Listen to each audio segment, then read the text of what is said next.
Le 29 novembre 1947, les Nations Unies votent la partition de la Palestine contre l'avis des populations arabes en 3 entités. Création d'un État juif et d'un État arabe à Jérusalem et sa proche banlieue placée sous contrôle international. Pourquoi ?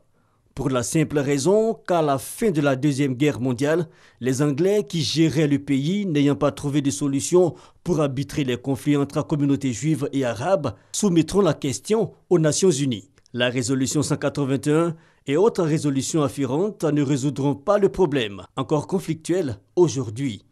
Revenons sur le plan de partage.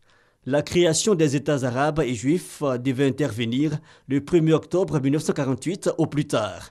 La Palestine fut divisée en 8 parties. Those who are in favor will say yes, those who are against will say no.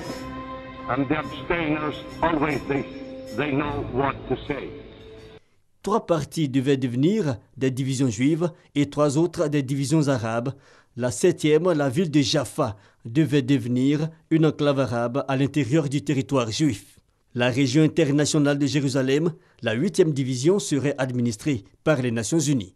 Mais le 14 mai 1948, le Royaume-Uni met fin à son mandat sur la Palestine et dégage ses forces. Le même jour, l'agence juive proclame la création de l'État d'Israël. Sur la partie à lui allouée selon le plan de partage, c'est la guerre.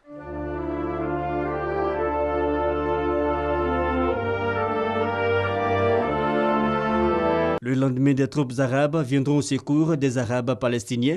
Le conflit s'enlise et va de rebondissement en rebondissement jusqu'au 11 mai 1949. Israël devient membre de l'Organisation des Nations Unies, ONU.